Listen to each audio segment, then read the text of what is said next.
আসসালামু আলাইকুম। পার্স বাজার পরিবারের পক্ষ থেকে সবাইকে জানাচ্ছি শুভেচ্ছা। আজকে আপনাদের সাথে একটা বিষয় শেয়ার করার জন্য মূলত লাইভে আসা। আমি মূলত কথা বলতে চাচ্ছি আমাদের ডেলিভারি প্রসেসটা নিয়ে।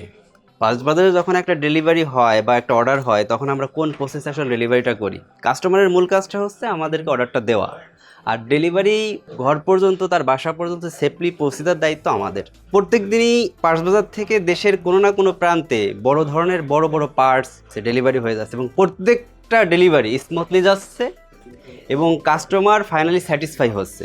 সেক্ষেত্রে আজকে দিনাজপুর থেকে যে অর্ডারগুলো হয়েছে, এগুলো দেখেন অনেক বড় মাপের, এবং ব্যান্ডিং করাটা অনেক ক্ষেত্রে একটু কোয়াইট ইম্পসিবল হয় বড় পার্টসের ক্ষেত্রে। সেক্ষেত্রে আমরা যে র্যাপিংটা দেই, যে ধরনের প্রসেসে আমরা পাঠাই, তাতে কাস্টমার স্যাটিসফাই হয়। প্রত্যেকটা প্রোডাক্টটি আপনি দেখবেন যে অনেক যত্ন সহকারে আমরা সুন্দর মতো করে কাস্টমারকে ডেলিভারি করছি। প্রত্যেকটা ডেলিভারি করার পিছনে আমাদের যে টিম, লজিস্টিক টিম সহ আমরা যেভাবে কাজ করছি, তাতে করে প্রত্যেকটা কাস্টমারই হচ্ছে স্যাটিসফাই হবে। দিন শেষে আপনাদেরকে একটা মেসেজ যেটা দিতে চাই, অর্ডারটা আপনি পার্স বাজারে করুন আর ডেলিভারিটা স্মুথলি আপনার বাসায় পৌঁছে যাবে।